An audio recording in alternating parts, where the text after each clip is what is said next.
Hello. आज की हमारे वीडियो का टॉपिक रहेगा क्रॉसिंग ऑफ चेक्स। जो हमारे पास चेक्स हैं उनको किस तरह से रेखांकित किया जाता है और रेखांकित करने का क्या मतलब है, क्या फ़ायदे हैं, उसके बारे में हम पढ़ेंगे कि किस किस तरह से उनका रेखांकन किया जा सकता है, किस किस तरीके से उनकी क्रॉसिंग की जा सकती है, क्रॉसिंग ऑफ चेक्स। तो जो चेक्स हैं हमारे पास, जैसे आपको पता है कि नेगोशिएबल इंस्ट्रूमेंट्स हैं और they are drawn on specified bankers.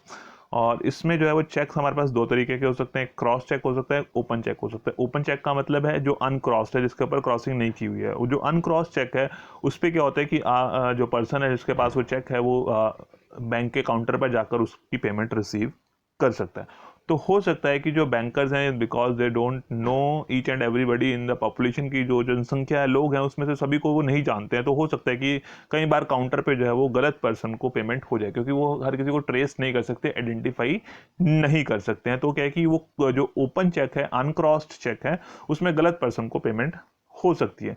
तो उसमें क्या है कि हमारे पास एक ऑप्शन रहता है कि क्रॉस चेक, कि चेक को जो है वो क्रॉस कर दिया जाए, चेक का रेखांकन कर दिया जाए, रेखांकित चेक को। तो उससे क्या है कि एक एश्योरेंस हो जाती है हमारे पास कि वो जो चेक है, अब वो बैंक के काउंटर पे उसकी पेमेंट नहीं होगी, कि कोई भी उसको बैंक के काउंटर पे प्रेजेंट करके उसकी पेमेंट नहीं ले सकता, बट उसकी पेमेंट जो है वो किसी बैंक के थ्रू जो है वो उस पर्सन के अकाउंट में जाएगी।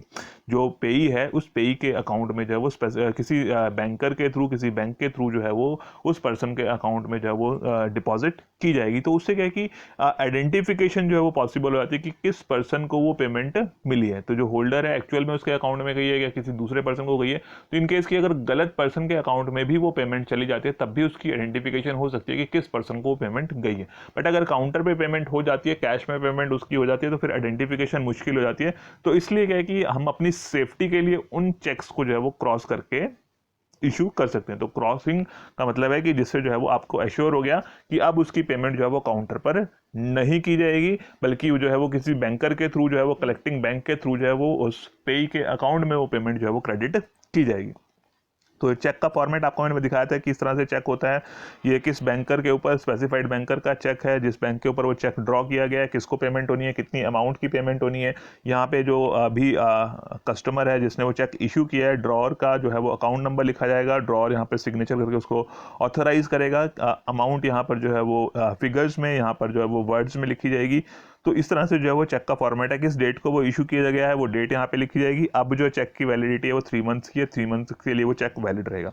जो उसकी क्रॉसिंग है, क्रॉसिंग के लिए क्या होता है कि जो उसका टॉप का लेफ्ट कॉर्नर है, उस टॉप लेफ्ट कॉर्नर में जो है वो इस तरह से दो लाइंस लगा दी जाती हैं। तो they are known as crossing. कि कहाँ पर चेक को क्रॉस किया जाता है कि उसका जो लेफ्ट कॉर्नर है, लेफ्ट टॉप कॉर्नर है, उसमें जो है वो दो पैरेलल लाइंस लगा दी जाती हैं, और वो क्या हो जाता है कि हमारे पास जो है वो चेक जो है वो क्रॉस्ड चेक बन गया। तो क्रॉस चेक की पेमेंट क्या होगी, उस पर्सन को के अकाउंट में की जाएगी, किसी बैंकर की हेल्प के थ्रू काउंटर पे पेमेंट नहीं होगी। तो जस्ट दो लाइंस आपने लगा दी हैं, तो इन दो लाइंस को कहते हैं कि हमने जो है वो चेक को क्रॉस कर दिया, क्रॉस चेकिंग। तो क्रॉस चेकिंग का मतलब ये, क्रॉसिंग ऑफ चेक का मतलब ये नहीं कि आपने जो है इसके ऊपर क्रॉस लगा दिया, काटा मार दिया। तो क्रॉसिंग का मतलब है कि आपने चेक के जो लेफ्ट टॉप में जो कॉर्नर है उसमें दो पैरेलल लाइंस लगा दी, उसको बोलते हैं क्रॉसिंग ऑफ चेक। ठीक है, तो इस तरह से चेक की क्रॉसिंग की जा सकती है।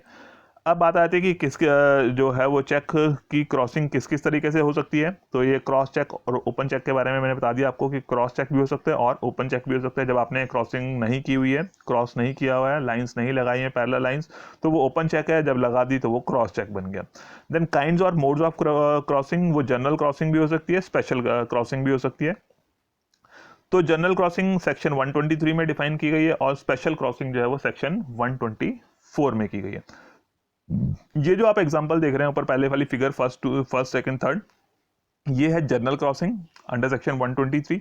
और ये जो नीचे देख रहे हैं आप, दैट इज स्पेशल क्रॉसिंग। तो जनरल क्रॉसिंग में क्या लिखा था जनरली, कि एंड कंपनी लिख दिया या फिर नॉट नेगोशिएबल लिख दिया। तो दो लाइंस आपने लगा दी, अकाउंट पे ही उसमें लिख दिया आपने। तो इस तरह से जो है उसके अंदर लिखा जाता है, account payee, not negotiable, and company. तो ये क्या है, these are part of general crossing.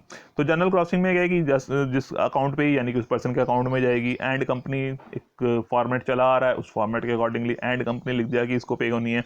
Then not negotiable, not negotiable का मतलब है कि नॉट नेगोशिएबल अगर उसमें लिखा हुआ है, तो नॉट नेगोशिएबल से क्या होता है कि ऐसा नहीं होता कि उसका जो है वो फर्दर ट्रांसफर का राइट खत्म हो जाता है पर्सन का। बट नॉट नेगोशिएबल से क्या है कि जो जैसा टाइटल ट्रांसफरर का है सेम टाइटल जो है वो ट्रांसफरी के पास ट्रांसफर होता है, बेशक वो होल्डर इन ड्यू कोर्स है, बट उसके पास भी डिफेक्टिव टाइटल ही जाएगा अगर ट्रांसफरर के पास डिफेक्टिव टाइटल है, अगर हमने जो है उसके साथ नॉट नेगोशिएबल लिख दिया। ये है जनरल क्रॉसिंग। और स्पेशल क्रॉसिंग में क्या होता है कि उसमें एक स्पेसिफाइड बैंक का नाम लिख दिया जाता है, कि जैसे पंजाब एंड नेशनल बैंक लिखा है, यहाँ यूनियन बैंक लिखा है, यहाँ बैंक ऑफ इंडिया लिखा है, यहाँ बैंक ऑफ अमेरिका लिखा है। तो ये क्या लिखने का मतलब है कि जिस बैंक का वो चेक था, जैसे भी आपको एग्जांपल में दिखाया था कि स्टेट बैंक का चेक है, तो वो स्टेट बैंक की जो पेमेंट है, स्टेट बैंक ने जो पेमेंट करनी है, जो ड्रॉई बैंक है, उसने कलेक्शन, जो कलेक्टिंग बैंक है वो पंजाब नेशनल बैंक ही हो सकता है। पंजाब नेशनल बैंक के अलावा किसी और बैंक में वो पेमेंट नहीं की जाएगी। इस चेक को आप अगर यूनियन बैंक लिखा है तो सिर्फ यूनियन बैंक के अकाउंट में ही आप उसकी पेमेंट रिसीव कर सकते हैं। बैंक ऑफ इंडिया के अकाउंट में पेमेंट रिसीव की जा सकती है, बैंक ऑफ अमेरिका के अकाउंट में ही उसकी पेमेंट रिसीव की जा सकती है। तो दीज आर स्पेशल क्रॉसिंग। की स्पेशल क्रॉसिंग में क्या है बेसिकली कि किसी ना किसी बैंक का नाम लिखा गया होगा कि उस सिर्फ और सिर्फ वही जो बैंक है वो उस चेक की पेमेंट को कलेक्ट कर सकता है और किसी दूसरे बैंक में उसकी कलेक्शन पॉसिबल नहीं है। तो ये होता है हमारे पास स्पेशल क्रॉसिंग।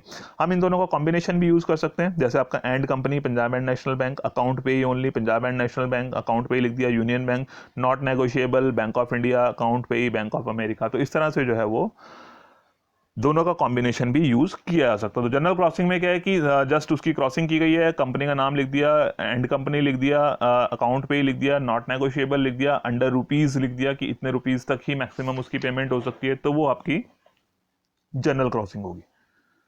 और स्पेशल क्रॉसिंग में क्या किया जाता है कि उस कलेक्टिंग बैंक का नाम लिख दिया जाता है कि किस बैंक से उसकी पेमेंट कलेक्ट हो सकती है, तो वो आपकी स्पेशल क्रॉसिंग होगी। तो इसमें अगर लिखा है नॉट नेगोशिएबल या एंड कंपनी है ये, तो किसी भी बैंक में, वो एसबीआई का चेक आप किसी भी बैंक में यूज कर सकते हैं उसको, पीएनबी में, यूनियन बैंक में, bank of India, bank of America, किसी भी बैंक में आप उसको जो है वो डिपॉजिट करवा सकते हैं। बट अगर स्पेसिफाइड स्पेशल क्रॉसिंग है, बैंक का नाम लिखा है, तो सिर्फ और सिर्फ उसी बैंक में उसकी कलेक्शन हो सकती है। तो जो हम क्रॉसिंग के टाइम पे बेसिकली टर्म्स यूज करते हैं, तो जो नॉर्मली जो टर्म्स यूज की जाती हैं, एंड कंपनी, जो मैंने बताया कि जनरल एक फॉर्मेट चला हुआ है, एंड कंपनी लिख दिया जाता है।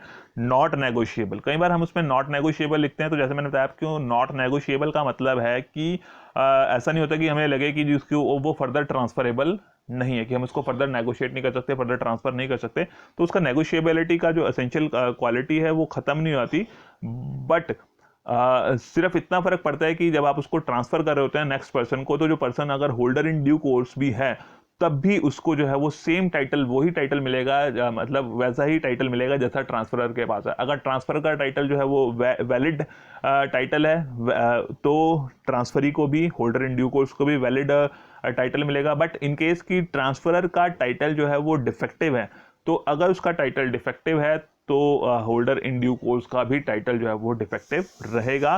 तो नॉट नेगोशिएबल से क्या है कि अपने से अच्छा एक बेटर टाइटल जो है वो ट्रांसफरी को ट्रांसफरर जो है वो नहीं दे सकता, कि जो जिसने वो इंस्ट्रूमेंट ट्रांसफर किया है, उस जिस जैसा टाइटल उसके पास है, वही सेम टाइटल जो है वो फर्दर आगे ट्रांसफरी को डिलीवर कर सकता है, अपने से अच्छा टाइटल उसको नहीं दे सकता।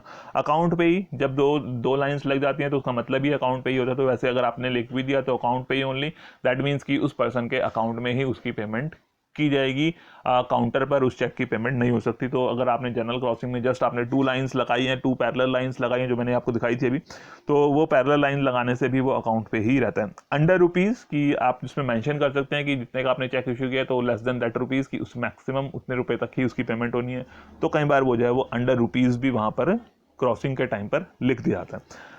इसी से जुड़ी हुई चीज़ें की बात हमें ध्यान रखनी है कि अब पता हो हमें कि कौन क्रॉस कर सकता है। कैसे तो नहीं कि कोई भी उसको चेक को क्रॉसिंग उसकी कर सकता है, तो ऐसा नहीं होता। तो सेक्शन 125 में क्या है कि बताया गया है, अलाउ किया गया है कि कौन कौन उसको क्रॉस कर सकता है। तो पहली बात तो जिस पर्सन ने उसको ड्रॉ किया है, तो ड्रॉअर है, उस चेक का वो ड्रॉअर कर सकता है कि वो जो है उसको चेक को क्रॉस चेक इशू कर सकता है। इन केस कि उसने क्रॉस चेक इशू नहीं किया है, तो उसने जिसको पर्सन को दिया है, तो वो अपनी सेफ्टी के लिए, कि अगर मुझे चेक मिला है, फॉर एग्जांपल मुझे चेक मिला है, तो हो सकता है कि मेरे से गिर जाए, गुम हो जाए, तो मैं क्या करता हूँ, अपनी सेफ्टी के लिए उसको क्रॉस कर सकता हूँ। क्योंकि अगर मेरे से गुम हो गया, गिर गया, तो उस पर्सन ने जिसने मुझे पेमेंट दी थी वो तो कहेगा कि मैंने आपको चेक दे दिया था। बट अगर मेरे से गुम हो गया और किसी दूसरे पर्सन को मिला, उसने जाके बैंक के काउंटर से वो पेमेंट ले ली, तो मेरे पास कोई क्लेम नहीं बचेगा, तो आइडेंटिफिकेशन मुश्किल हो जाएगी कि किसको पेमेंट की गई थी।